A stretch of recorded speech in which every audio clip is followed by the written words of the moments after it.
Bismillahirrahmanirrahim. Assalamualaikum warahmatullahi wabarakatuh. Alhamdulillah. Alhamdulillahirabbil alamin. Allahumma shalli ala sayidina Muhammad wa ala ali sayidina Muhammad. Pemirsa, kita kembali untuk melihat isi buku 31 penyebab lemahnya iman yang dikarang oleh Bapak Husain Muhammad Samir. Nah, di pembahasan lalu kita sudah membahas salah satu penyebab lemahnya iman adalah kurang ikhlas dalam melaksanakan segala hal.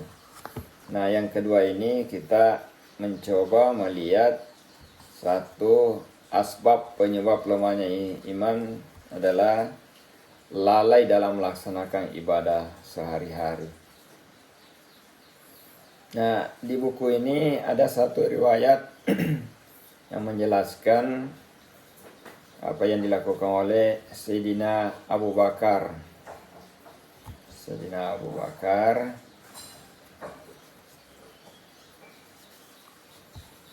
ketika Abu Bakar itu menjelang kematiannya.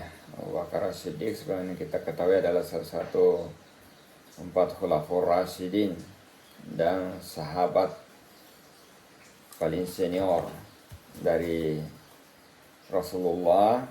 Nah, pada saat beliau mendekati kematiannya, dia menyampaikan wasiat kepada khalifah penggantinya yaitu Umar bin Khattab. Apa bunyi wasiatnya? Yaitu dia mengatakan kepada khalifah Umar bin Khattab bahwa ketahuilah bahwa Allah Subhanahu wa taala di siang hari memiliki hak yang tidak bisa diterima pada siang hari. Dan ketahuilah bahwa Allah pada malam hari memiliki hak yang tidak bisa diterima pada siang hari. Jadi hak di siang hari tidak bisa diterima di malam hari. Hak di malam hari tidak bisa di siang hari. Dan ketahuilah bahwa sesungguhnya perbuatan yang sunnah tidak bisa kecuali setelah dikerjakan yang wajib. Ya, ini sederhana bahasanya, tapi tentu punya makna yang luar biasa mendalam untuk kita ketahui.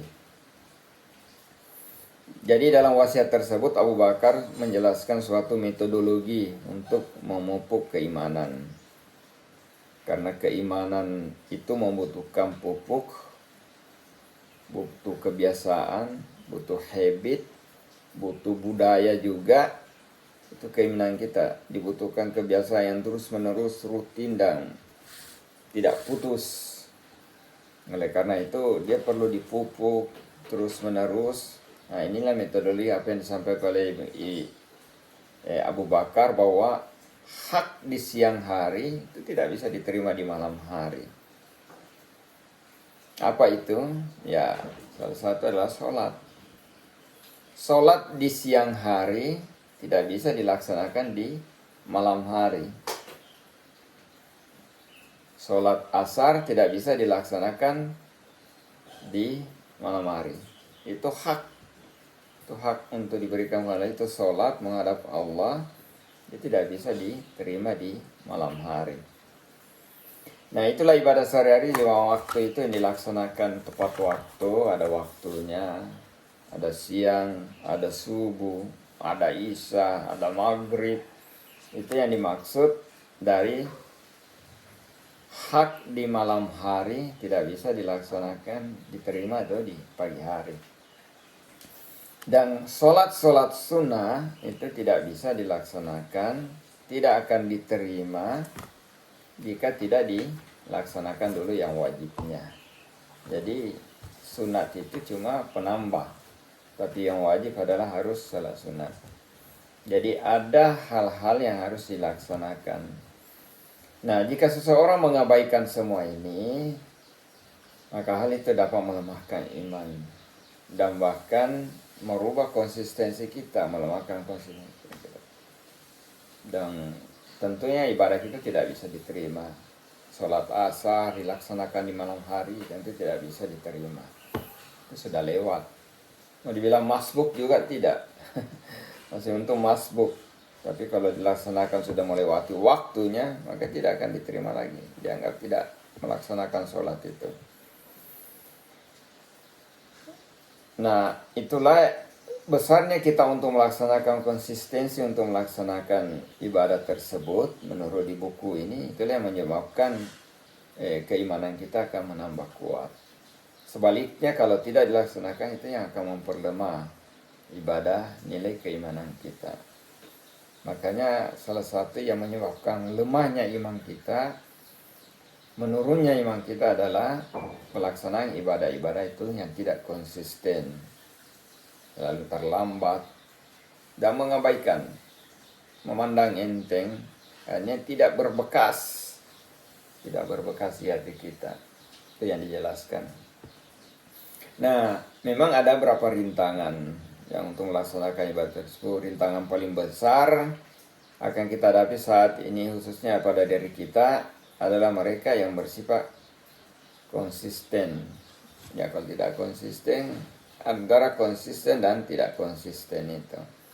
Kalau kita konsisten, memang rutin, memaksakan diri, insya Allah ibadah kita bisa berjalan dengan baik. Dan itu akan menambah nilai keimanan kita, menambah nilai kehusuan kita, menambah nilai rasa kedekatan kita kepada Allah SWT.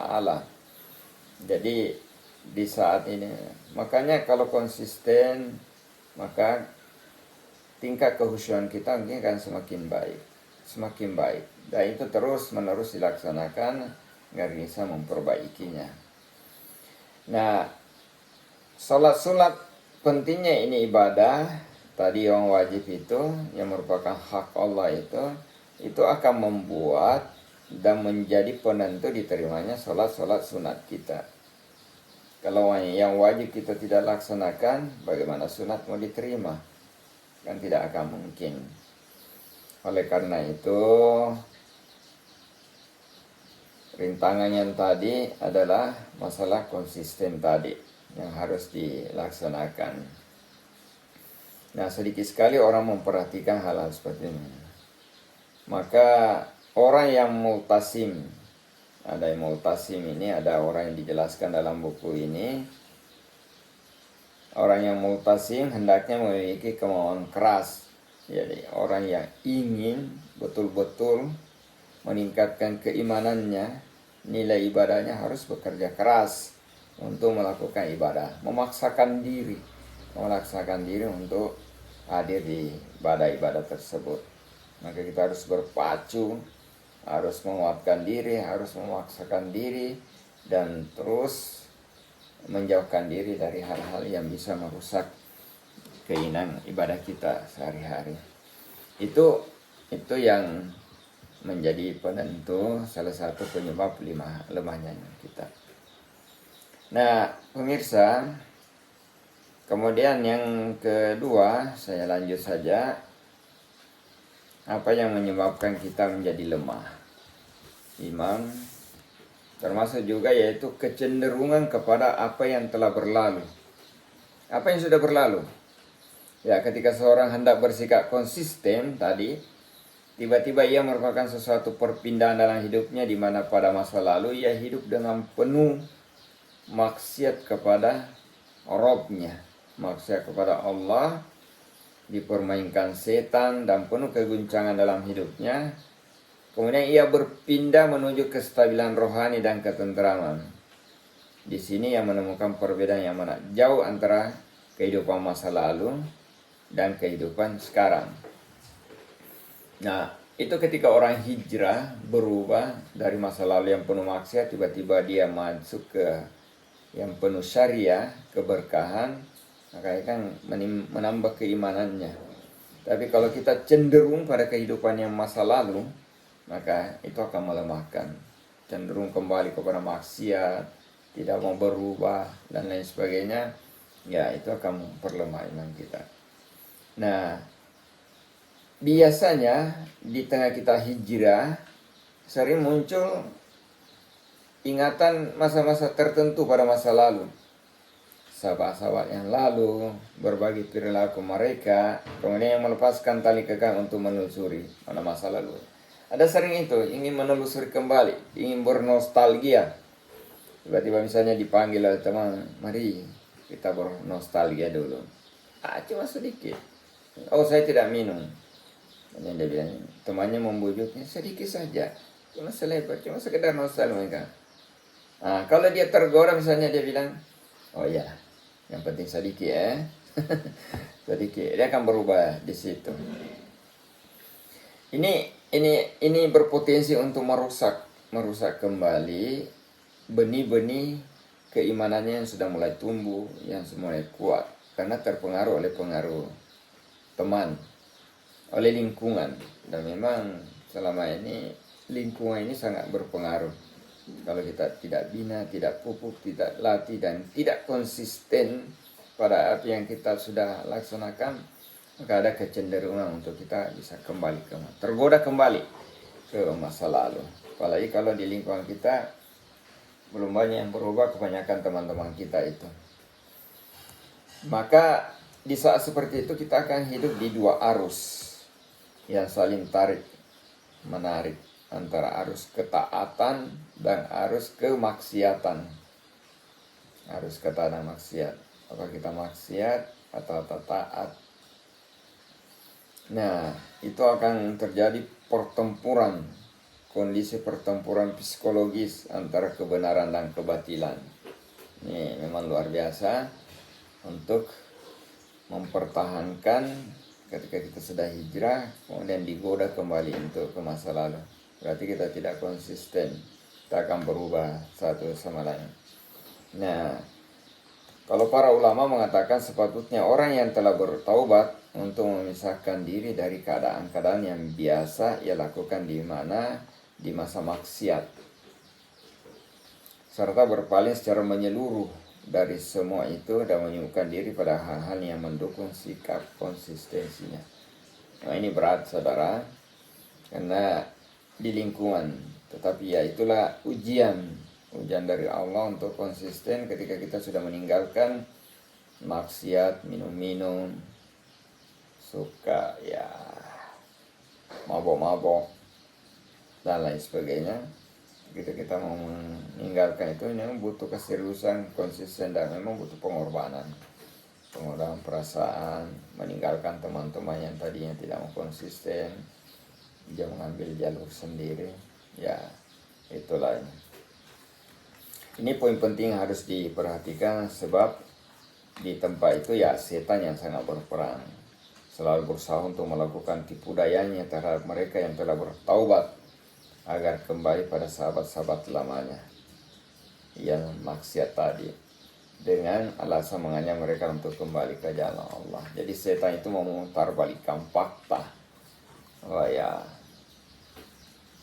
dia bujuk misalnya kalau kita kembali lagi, dia bujuk, itu temanmu, itu sahabatmu, kembalilah. Masa kamu putuskan silaturahmi dengan teman-temanmu, padahal dia itu pemabok dan lain sebagainya.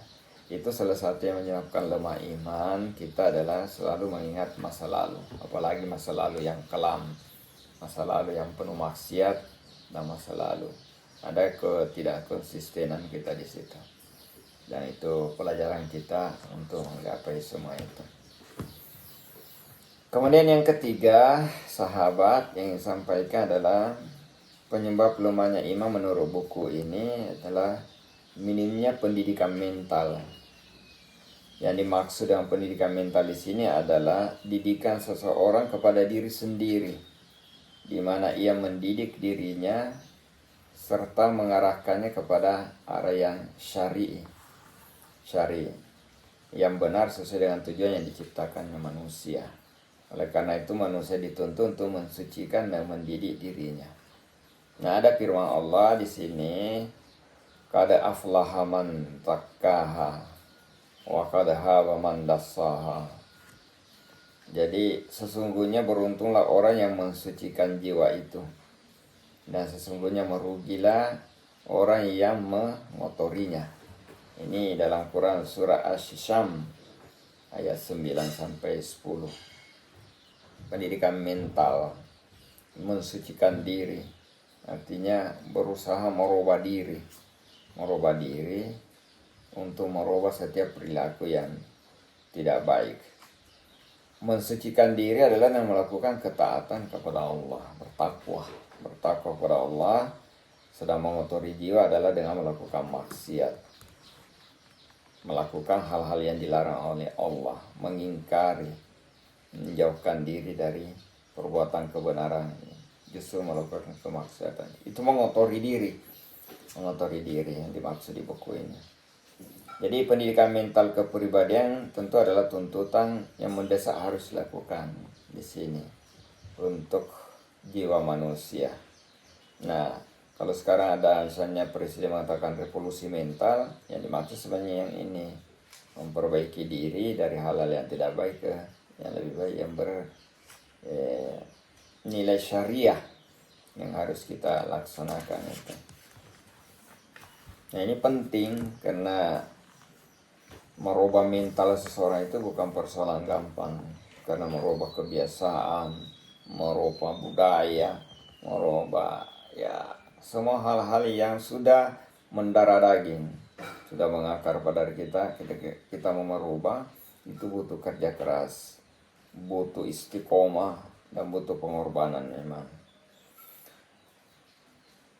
Orang yang melalaikan dirinya dan mengabaikan pendidikannya, maka akan mendapat orang itu dalam keadaan nanti bingung, gelisah, dia tidak mau. Ya, orang-orang yang sering bermaksiat kadang-kadang dia bingung, sebenarnya apa tujuan hidup, tidak ada arah, dia mau kemana, dia penuh gelisah, kadang-kadang ya bingung sendiri harusnya bagaimana. Dia tidak punya pedoman, tidak tenang, serta tidak memiliki kekuatan dalam bersifat konsisten tadi. Dan sulit menjumpai seseorang yang mendidik pendidikan serius sama ini. Memang di zaman sekarang agak susah untuk orang yang mau merubah, karena memang pengaruh lingkungan, pengaruh kehidupan, kebebasan, apalagi dituntut memang keterbukaan ini, agak susah untuk merubah. Pengaruh lingkungan cukup besar untuk mengarahkan seorang, mensetir orang itu tetap di jalan-jalan yang maksiat, kembali ke sana luar biasa sulit. Nah, ada beberapa sarana yang disampaikan di buku ini yang dapat membantu kita dalam mendidik jiwa kita, mental kita. Ini ada 6. Yang pertama adalah 1, kita harus bersungguh-sungguh dalam melawan hawa nafsu. Ini cara jalan untuk menuju selamat, jalan untuk mencapai kebaikan serta ketenangan. Ini didukung oleh firman Allah dalam surah Al-Ankabut ayat 69. Walladzina jahadu fina lanahdiyannahum subulana. Dan orang-orang yang berjihad untuk mencari keridhaan Allah, kami benar-benar akan kami tunjukkan kepada mereka jalan-jalan yang baik, yang syar'i. Ini yang kemudian yang kedua adalah menjaga sholat 5 waktu. Ya, kembali sholat 5 waktu, mengerjakan seluruh rukun dan kewajibannya dengan penuh kekhusyuan. Laki-laki khusus ke masjid, perempuan ya di rumah. Jadi sholat. Kenapa sholat? Karena sholat adalah tiang agama. Inna sholatah tanha anil fahsyai wal munkar. Sholat itu adalah mencegah pada kemungkaran, memperbaiki orang, kemudian mencegah kemungkaran. Nah, kalau ada orang yang sholat tapi tetap dia berbuat mungkar, berarti ya mungkin sholatnya masih harus disempurnakan lagi, diperbaiki, harus memahami betul apa makna sholat ini, harus khusyuk. Jadi kita harus banyak lebih mendekatkan diri lagi. Bagaimana kekhusyuan itu, melatih diri khusyuk, konsisten untuk melaksanakan sholat. Kemudian yang ketiga adalah kita hendaknya membiasakan diri selalu untuk membaca Al-Quran setiap hari. Ya, itu kebiasaan membaca Quran. Kenapa? Karena Quran adalah salah satu obat penenang diri.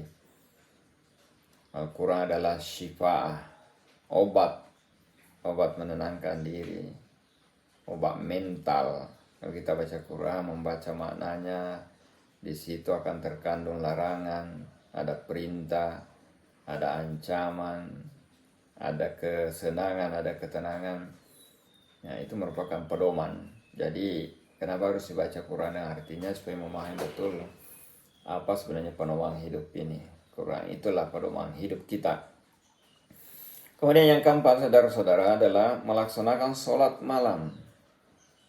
Demi Allah, sesungguhnya inilah Madrasah Muhammadiyah atau lembaga pendidikan Nabi Muhammad yang telah melahirkan orang-orang besar, para pelaku kemuliaan, merupakan ciri para sholihin dan kemuliaan seorang mukmin. Sholat malam, sholat tahajud, sholat witir, tidak perlu besar banyak-banyak, penting rutin, 1-2 rakaat, penting rutin, khusyuk. Kemudian selanjutnya melaksanakan tentu sholat subuh. Kemudian yang kelima adalah banyak melakukan amalan-amalan sunnah seperti sedekah, berpuasa, karena itu adalah perbuatan paling cinta Allah. Banyak sedekah, banyak berinfak, itu akan membuat kita keikhlasan, meningkatkan keikhlasan kita. Kemudian yang terakhir adalah banyak berdoa. Banyak berdoa dan biasakan membaca doa. Ya muqallibul qulub, tsabbit qalbi 'ala din. Jadi harus ada doa untuk harus tetap konsisten minimal dalam agama ini, dalam keyakinan kita. Jadi harus berdoa selalu, ya muqallibul qulub, tsabbit qalbi 'ala din. Ya Allah, pemilik yang membolak-balikkan hati, kolbu, tetapkan keimanan kita dalam keyakinan ini, dalam Islam, untuk senantiasa taat. Ya, itulah beberapa sarana untuk mendidik jiwa kita. Pertama, bersungguh-sungguh dalam melawan hawa nafsu, menjaga sholat 5 waktu, kemudian membiasakan diri untuk selalu membaca Al-Quran, kemudian membiasakan diri untuk sholat malam, yang terakhir tentu melakukan amalan sunnah, sedekah, infak, kemudian tentu berdoa. Baik pemirsa, itu isi kandungan, beberapa kandungan dari buku 31 sebab 5 lemahnya iman tadi. Yang pertama harus ada membiasakan untuk memperbaiki mental kita, kemudian selalu ingat masa lalu, itu menyebabkan kita lemah iman. Ingin kembali ke masa lalu, apalagi masa lalu yang suram, kemudian mental tidak dijaga tadi, itu akan susah. Kemudian yang terakhir tentu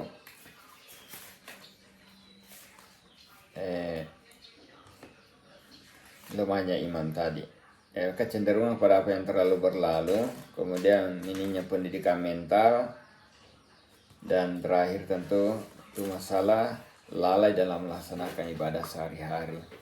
Itu yang menyebabkan adanya kelemahan iman kita.